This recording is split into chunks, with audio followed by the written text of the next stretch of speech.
Bueno, mi nombre es Marcelo Ezequiel de los Santos y hoy en conjunto con mis compañeras Juárez Bianca y Cecilia Medina vamos a hablar respecto de los delitos informáticos y las distintas modalidades en las cuales se puede producir, como así también la legislación que contempla lo mismo. En primer lugar, hablaré acerca del convenio de Budapest, que fue firmado el 23 de noviembre del año 2001, pero recién entró en vigencia el 1 de julio del 2004. Bueno, este es el primer tratado de derecho internacional referido justamente a los delitos informáticos. Tiene por finalidad crear normas adecuadas, como así también un sistema de investigación adecuado y fundamentalmente la cooperación de los países. Esto surge a partir del reconocimiento de dos grandes aristas, como es la necesidad de cooperación entre los estados y los entes privados, y por otro lado lograr el desarrollo de las tecnologías de información y comunicación, que también ya lo tratamos en el trabajo práctico número 1. Bueno, este convenio de Budapest establece, bueno, como dije anteriormente, surge como una herramienta para combatir lo que es el ciberdelito y hace hincapié fundamentalmente en en la infracción a los derechos de autor, la pornografía infantil, los delitos de odio, como así también la violación de los sistemas de seguridad. El reconocimiento de la peligrosidad de estos tipos de actos tenemos que tener en cuenta que permite que justamente se pueda llevar adelante un control eficaz respecto de esto. El convenio lo que busca es lograr que todos los estados tengan criterios iguales respecto a estos tipos de delitos y de esta manera que los delitos no tengan ningún tipo de frontera, es decir, que puedan ser perseguidos independientemente de los estados en los cuales se produzcan. Además busca el equilibrio en este sentido entre las acciones penales y justamente los derechos humanos existentes. Tenemos que tener en cuenta que este convenio de Budapest justamente se complementan con los otros convenios ya existentes. Lo que anteriormente tendría que haber hecho referencia era la hegemonidad del criterio de ciberdelito. Bueno, con respecto a la legislación argentina, encontramos la ley 26.388 que habla acerca de los delitos informáticos propiamente dichos. Pero antes de analizar de lleno este tema, tenemos que tener en cuenta criterios básicos. En este sentido, a partir del advenimiento de lo que son las tecnologías de información y de comunicación, dejamos de ser una sociedad material, porque anteriormente éramos una sociedad material inmiscuida en una realidad, y pasamos a ser una sociedad virtual, el cual es ajeno ya a nuestros sentidos. Provenimos de una sociedad material en donde todo es perceptible a través de nuestros sentidos. Pero en este mundo virtual es totalmente invisible a lo nuestro, a nuestros sentidos, y es un mundo del cual ya no podemos escapar porque la tecnología avanza cada vez más. Miro Linares, que es un autor de derecho penal, en este caso dice que el término ciberespacio, porque todos estos ciberdelitos se producen en el ciberespacio, es utilizado para referirse a un espacio de comunicación y relación entre las personas, pero se lo utiliza para diferenciar justamente porque este no tiene una naturaleza primaria física, sino de relacionarse, sino de relación. El mismo, a diferencia del espacio físico que existe y va a seguir existiendo una vez que termine la comunicación, en este espacio virtual existe, pero mientras tanto dure únicamente la comunicación. Cuando no hay comunicación, no hay red, por lo tanto, no existe tampoco este ciberespacio. Bueno, ahora sí, la regulación de los delitos informáticos en la legislación argentina está en la ley 26.388, en donde la misma no se trata de una ley especial totalmente independiente de nuestro Código Penal, sino que en este caso se encarga de tipificar distintas conductas y agregarlas, modificar o sustituir la existente dentro del Código Penal, pero teniendo en cuenta la utilización de los nuevos medios informáticos como medios comisivos de delitos. Bueno, el primer artículo en este caso se incorpora una terminología distinta es el artículo 77, en donde se incorpora la terminología documento para referirse a todo hecho o acto en este sentido, independientemente del soporte en el cual se lo utilice, comprendiendo de esta manera el soporte electrónico para el almacenamiento, archivo, distribución o ajuste de este. También se utiliza la terminología firma, claro, firma y suscripción para referirse a lo que es la firma digital, la creación de una firma digital o la utilización de la misma. También se utiliza el término instrumento privado o certificado para referirse a la utilización de la firma digital, pero también dentro de un documento digital. Otra de las incorporaciones que se realiza es el artículo 128 del Código Penal, en donde prevé una pena que es de 6 meses a 4 años de prisión para la pornografía infantil. La pornografía infantil, en este artículo 128, se divide en 3 párrafos. El primero de ellos hace referencia a lo que es la distribución, publicidad, ofrecimiento, comercialización de representaciones de contenido sexual de una persona menor de 18 años de edad. O bien aquel que haya hecho una representación de las partes, claro, de las partes reproductivas de una persona menor de edad, se lo pena también. Después, en el segundo párrafo, así como también aquel que organice justamente eventos en vivo de representación sexual. En el segundo párrafo hace referencia en este sentido a la posesión o a la tenencia de la pornografía infantil, pero con fines de distribución o de comercialización. Lo que opina en este sentido gran parte de la doctrina es que se trata justamente de penar un mero acto preparatorio, porque en realidad todavía no se lleva adelante ni la comercialización ni la distribución, sino que se trata de la posesión o tenencia, pero los fines inequívocamente son para la distribución de la misma. En el tercer párrafo, bueno, en este sentido establece una pena menor que es de 6 meses a 2 años. En el último caso establece una pena que va de 1 mes a 3 años para aquel que facilite el acceso a acontecimientos de carácter pornográfico o bien también otorgue material de contenido pornográfico a personas menores de 14 años de edad.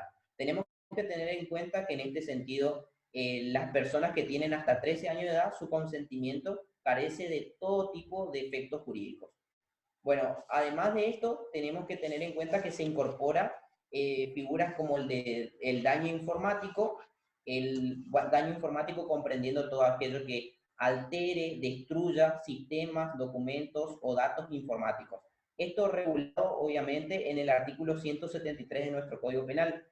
En el artículo 174 incorpora otra agravante. Respecto a esta agravante es cuando se producen daños en espacios públicos, como pueden ser documentos, bibliotecas, entre otras cuestiones, o bien cuando se afectan sistemas, sistemas que en este caso se están destinados a lo que es la prestación de un servicio de salud, de transporte, de providencia, entre otras cuestiones. Bueno, habla también en este sentido, incorpora lo que es el artículo 153, referido a lo que es la violación de secretos y de la privacidad. Dentro de esto, lo más relevante que incorpora es justamente los documentos electrónicos, porque anteriormente dentro de esta violación únicamente comprendían aquellos que se encuentran en un soporte físico como el papel, comprendía únicamente la carta, despachos y demás cuestiones, pero en la actualidad agrega también el documento electrónico y establece una pena que es de 15 días a 6 meses. También para aquel que se apodera ilegítimamente de estos o bien desvía el destino de estos, siempre y cuando no estén destinados para ello. En la misma pena incurre aquel que recepte comunicaciones, ya sea informáticas o telecomunicaciones, pertenecientes a un servicio privado o que se encuentre restringido. Establece una mayor penalidad, un agravante que va de 1 mes a 1 año para aquella persona que utilice dicha información y la divulgue o publicite.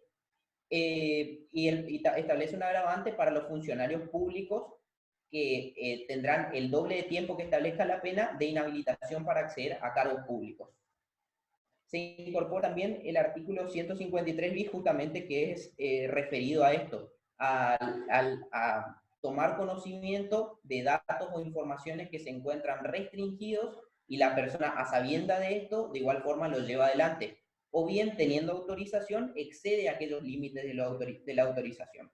Después establece el artículo 155 una multa que va de 1.500 pesos a 100.000 pesos para que aquel que publique una información de contenido secreto que la misma no estaba destinada a la publicidad y que puede llegar a producir perjuicios en terceros. Como dije anteriormente, incorpora la figura del daño, que era en el artículo 183, perdón, y en el artículo 184 la agravante, bajo el título de estafas y otras defraudaciones, en el artículo 173 incorpora también el daño, perdón, el fraude informático en su inciso 16 y establece una pena que es de 1 mes a 6 años. Bueno, y eso es todo lo concerniente a lo más resonante respecto de este delito informático. Ahora mi compañera va a continuar con la siguiente modalidad, que es el grooming. Hola, buenas tardes. Mi nombre es Bianca Juárez y yo voy a seguir hablando de lo que es la ley 26.904, que habla del delito de grooming o ciberacoso sexual a niños. Bueno, primero y principal me parece importante definir qué se entiende por grooming, y es definido como toda acción que tenga por objetivo minar o socavar moral o psicológicamente a un niño, con el fin de conseguir su control a nivel emocional para un posterior abuso sexual. Por lo que se trata entonces de un supuesto de acoso sexual infantil. Bueno, esta figura está incluida en el Código Penal argentino en su actual artículo 131, que fue incluido por esta ley 26.904. Bueno, lo que dice este artículo básicamente es un solo artículo el que incorpora esta ley y que se limita solamente a describir el delito, que dice en su artículo 131, será penado con prisión de 6 meses a 4 años el que por medio de comunicaciones electrónicas, telecomunicaciones o cualquier otra tecnología de transmisión de datos contactare a una persona menor de edad con el propósito de cometer cualquier delito contra la integridad sexual de la misma. Bueno, vemos lo que el legislador hace es establecer un mínimo y un máximo de pena a la persona que, mediante estos sistemas de comunicación tecnológicos, contacta a una persona menor de edad. Es decir, una persona menor de edad es una persona menor de 18 años. Siempre que tenga el fin de cometer este delito, que no es cualquier delito tampoco, sino solo los que son contra la integridad sexual de la persona menor de edad. Lo más relevante es que se especifica de manera taxativa cuáles son los únicos medios por los cuales se puede cometer este delito. Y además, que el autor debe tener la intención concreta de realizar algún delito contra la integridad sexual, aunque no llegue a consumarlo. Lo que dicen los autores que critican esta redacción es que, por ejemplo, quedarían fuera de este delito las personas que, por ejemplo, un niño sale de la escuela y va una persona y comienza a hablarla, acosarla en forma personal, sin que medie ningún medio tecnológico por el cual se comunique. Lo que dicen los autores es que ya no estaría dentro del delito de grooming porque el artículo te especifica cuáles son los medios comisivos. Bueno, el objeto de que se introduzca este delito al Código Penal mediante esta ley es la mayor vulnerabilidad en la que se encuentran los niños por el uso de las tecnologías modernas, que aumentan el riesgo de que otra persona mayor de edad se aproveche de esta situación para lograr sus fines ilícitos. De este modo, lo que intenta el legislador es disminuir lo que sería el mal uso de las tecnologías de la comunicación por parte de algunas personas.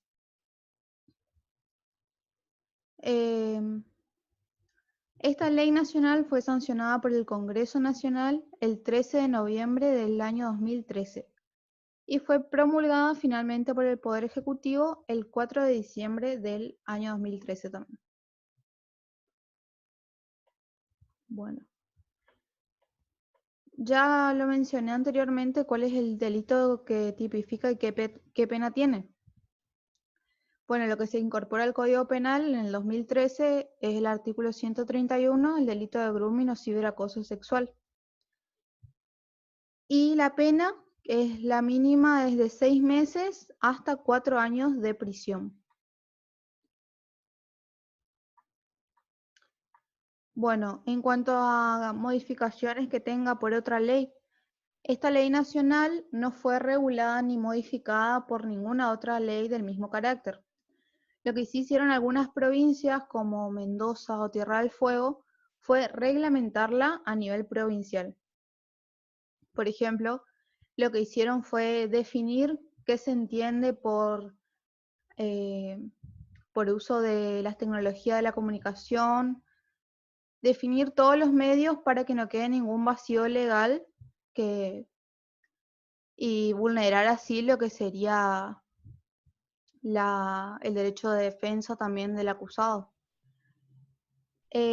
Pero particularmente en Formosa, según lo que investigué, no se reglamentó este artículo del Código Penal, sino que así como fue introducido a nivel nacional, se aplica acá en Formosa. No lo reglamentaron. Bueno, ahora voy a hablar de lo que es la ley 11.723 de propiedad intelectual.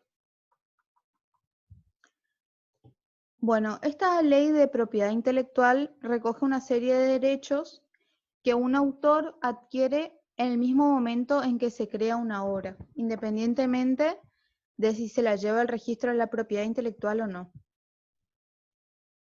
Bueno, ¿qué es la propiedad intelectual en un sentido jurídico?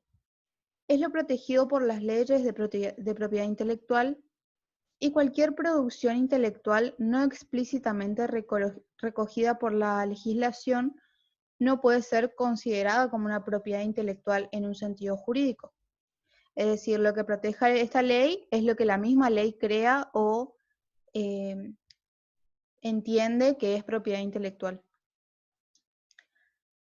Así, los derechos de propiedad intelectual protegen los intereses de los creadores al ofrecerle algunas prerrogativas en relación con sus creaciones.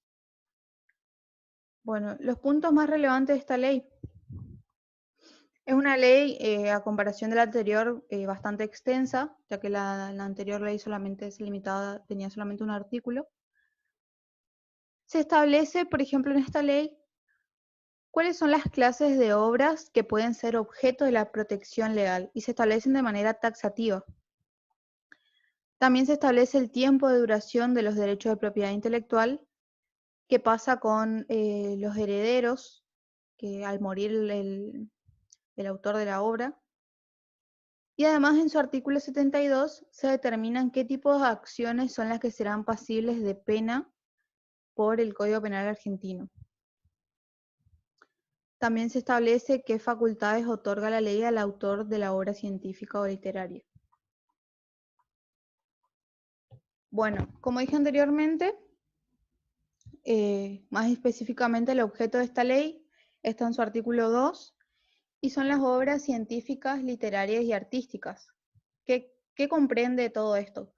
Comprenden los escritos de toda naturaleza y extensión, entre ellos los programas de computación, fuente y objeto, las compilaciones de datos o de otros materiales, las obras dramáticas, composiciones musicales, dramático-musicales, las cinematográficas, coreográficas y pantomímicas, las obras de dibujo, pintura, escultura, arquitectura, modelos y obras de arte o ciencias aplicadas al comercio o a la industria, los impresos, planos y mapas, los plásticos, fotografías, grabados y fonogramas, en fin, todo lo que sería producción científica, literaria, artística o didáctica, sea cual fuera el procedimiento de reproducción de estas obras.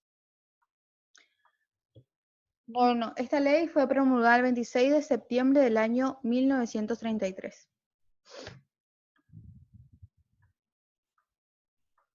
Es una ley bastante vieja que fue modificada, actualizada por diversas leyes, resoluciones y decretos. Bueno, ¿qué delitos tipifica esta ley? Se establece como un parámetro general de imposición de pena el artículo 172 del Código Penal.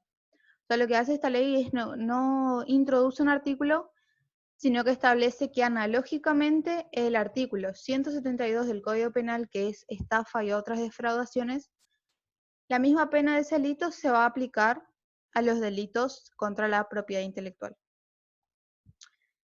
que tiene una pena de prisión de 1 mes a 6 años, que se aplicará al que de cualquier manera y en cualquier forma, dice la ley, defraude los derechos de propiedad intelectual que reconoce esta ley. Pero además, bueno, ese es el único artículo que utiliza del Código Penal. Pero además, como un derecho penal especial, vemos que se establecen diversas modalidades de este delito, o sea, que van a tener la misma pena, pero establecen otras circunstancias que están en esta ley especial de propiedad intelectual, que ya no están en el Código Penal. Y dice en su artículo 72 de la ley, de manera textual, dice: sin perjuicio de la disposición general del artículo precedente, se considerarán casos especiales de defraudación y sufrirán la pena que él establece, además del secuestro de la edición ilícita. Acá está agregando otra agravante que no están en el Código Penal, que es secuestrar esa edición fraudulenta. Inciso A, el que edite, venda o reproduzca por cualquier medio o instrumento una obra inédita o publicada sin autorización de su autor o derechohabientes, que sería cuando el autor de la obra muere y subsisten sus derechos en cabeza de sus herederos. Inciso B, el que falsifique obras intelectuales, entendiéndose como tal la edición de una obra ya editada, ostentando falsamente el nombre del editor autorizado al efecto.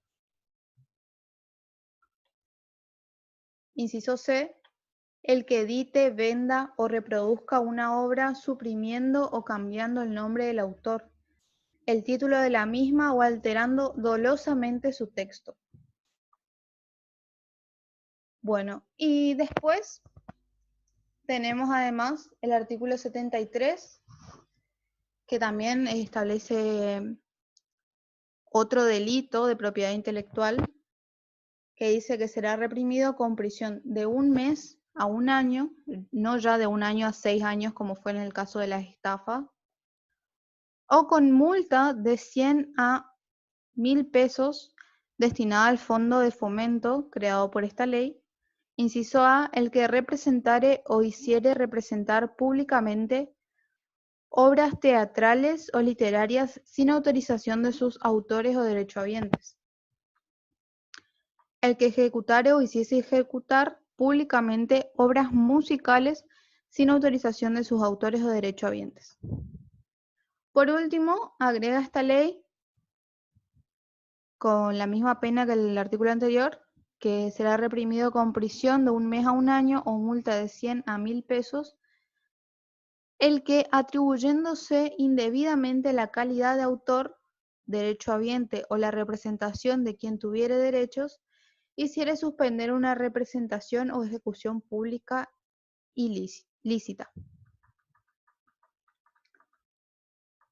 Bueno, como dije anteriormente, esta, al ser una ley muy vieja, se fue actualizando y es complementada por varias leyes y decretos reglamentarios para que esté acorde a las necesidades vigentes, como son la Ley 22.461, Ley 22.936, que modifican lo que son las multas, que hablé recién de pesos 100 a 1000 pesos, bueno, eso fue todo actualizándose mediante estas leyes.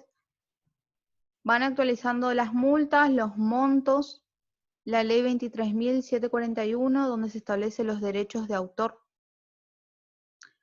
Además, el decreto 165 del 94, que establece protección de la propiedad intelectual, protección de software. La ley 26.285, que exime del pago de derechos de autor, y además varias resoluciones y decretos que se fueron dictando. Y bueno, acá terminó los puntos más relevantes de lo que sería esta ley de propiedad intelectual. Ahora mi compañera va a seguir con los temas que quedan. Bueno, muy buenas tardes, me presento, yo soy Medina María Cecilia y voy a continuar con la exposición haciendo referencia en primer lugar a la ley 25.847 llamada la Ley de los Derechos de Autor. Bueno, esta ley en primer lugar especifica todos aquellos conceptos que quedan comprendidos cuando se hace referencia a las obras científicas, literarias, artísticas y también el alcance de la protección de las mismas. En segundo orden, establece cuáles son los actos que puede realizar el autor de estas obras y menciona taxativamente disponer de ella, publicarla, ejecutarla, representarla, exponerla en público, enajenarla, traducirla, adaptarla o de autorizar su traducción y de reproducirla en cualquier forma. También menciona claramente quiénes son aquellos titulares de este derecho. Otro punto importante es que esta ley brinda la misma protección a las obras extranjeras, pero con la particularidad de que siempre y cuando las naciones de estas reconozcan también el derecho de la propiedad intelectual. Además contempla disposiciones especiales respecto de la edición y representación y venta de las obras. Establece para el autor también la obligación de depositar tres ejemplares de la obra publicada en el Registro Nacional de la Propiedad Intelectual. Finalmente, otro punto importante consagrado en la misma es que obliga al Registro de la Propiedad Intelectual a llevar todos los libros foliados correspondientes. El objeto de esta es brindar la protección a los autores de estas obras y a su vez esa protección jurídica alienta a destinar aquellos recursos adicionales a la innovación.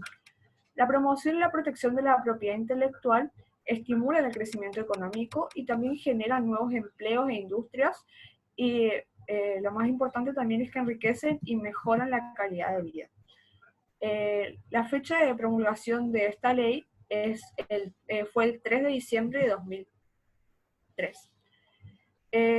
Bueno, tipifica el delito de defraudación a la propiedad intelectual, es decir, que se basa como parámetro en el artículo 172 del Código Penal, y esta norma es complementaria de la ley 11.723 y sustituye su artículo 20. Pero esta no es actualmente, hasta ahora no es complementada ni modificada por ninguna otra ley. En cuanto a las penas que se establecen, son las siguientes. La pena del artículo 172 del Código Penal, prisión de 1 mes a 6 años, además del secuestro de la edición ilícita.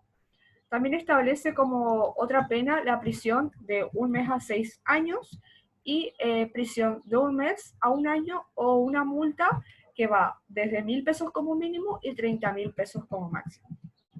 Bueno, voy a continuar hablando de la ley 25.326, que es la de protección de los datos personales.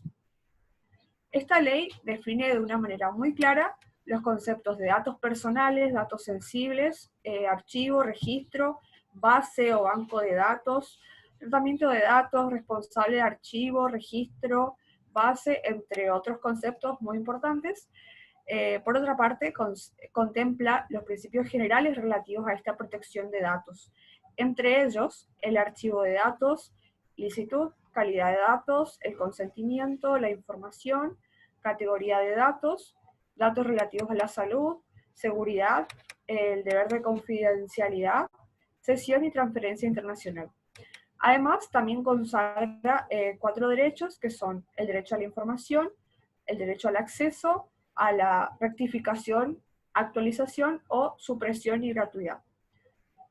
Por otra parte, menciona expresamente las facultades del órgano de control y finalmente establece las sanciones ante el incumplimiento de esta ley, que son sanciones administrativas y por otro lado las sanciones penales.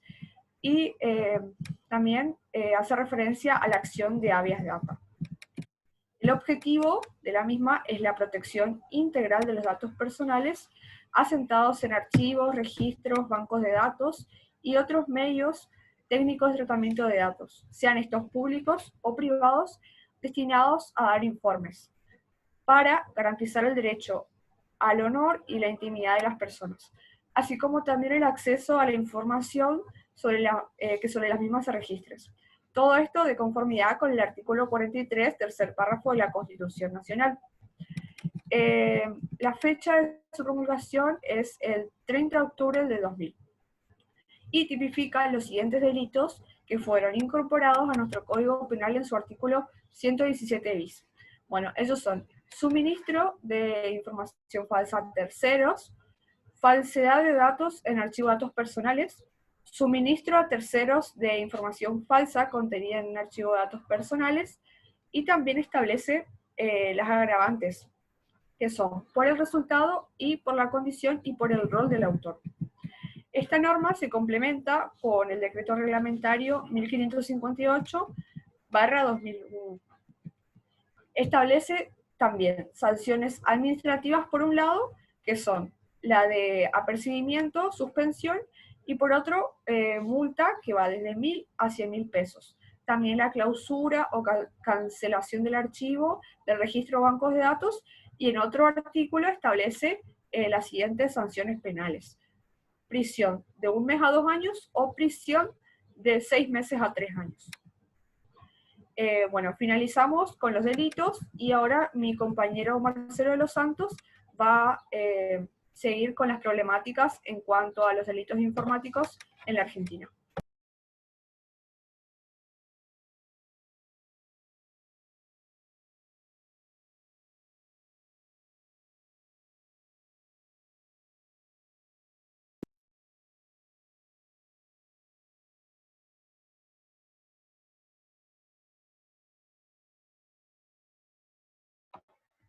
No sé si se me sigue escuchando bien. Sí, se te escucha bien. Bueno, en relación a las problemáticas sacadas del video Venturas y Desventuras de los delitos informáticos, presentan básicamente tres problemáticas a la hora de llevar adelante la identificación de estos tipos de delitos. En primer lugar, la falta de recursos económicos para poder afrontar los mismos.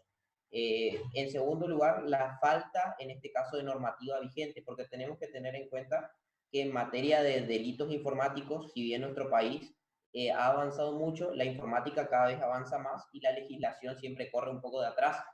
De igual manera, como vinimos exponiendo, en este sentido, hay una gran cantidad de derechos que fueron consagrados por distintas leyes para la protección justamente contra estos tipos de delitos informáticos. Y en tercer lugar, la falta de capacitación por parte de los auxiliares de la justicia. Estos son tanto policías como jueces. Una de las principales problemáticas, por ejemplo, que planteaba el problema era que a la hora de redactar los oficios muchas veces los jueces no colocaban para qué requerían la información o no colocaban tal vez el link, y de esta manera entonces podían ser rechazados esos oficios. Tenemos que tener en cuenta que para lograr combatir todos estos tipos de delitos es necesaria la cooperación de todas las personas. Bueno, como anexo a este trabajo también agregamos distintas informaciones, una de ellas relacionada justamente con la invitada de cátedra, que fue la senadora Teresa González, en donde habla del proyecto de ley que tuvo respecto de bullying y ciberacoso, que tuvo ya media sanción dentro de la Cámara de Senadores. Como conclusión del grupo llegamos que justamente es necesario la introducción de este tipo de políticas públicas en donde se determinan distintos tipos de definiciones y también permiten la utilización tanto de los maestros como de los alumnos de la utilización de las tecnologías de información y de comunicación. No sé si tienen algo más para comentar. No, nada más eso, que como conclusión, en realidad lo que es la informática, lo que es la red mundial, fue creada en un principio para avance, para uso en un sentido positivo, y que con el pasar del tiempo, la gente, las personas, la misma sociedad fue como mutando ese uso de una manera maliciosa, ilícita, y que por eso lo que el derecho está intentando es proteger el uso de esta red mundial, tipificando los delitos, aunque bueno, que la sociedad y el internet avanzan de una manera mucho más rápida, pero que se está intentando proteger. No sé si Ceci quiere agregarle algo más. Sí, lo que yo quiero resaltar es que, bueno, la Internet, como sabemos, es una herramienta muy útil, muy poderosa, pero también hay que saber cómo manejarla y justamente por estos temas de los delitos como el grooming y los demás que mencionamos. Y también que existe un gran vacío legal en la actualidad y que es una laguna del derecho que sería muy importante que esté regulada y precisada a cada punto, porque las consecuencias que traen me parecen que son fatales. Bueno, eso nada más. Muchas gracias.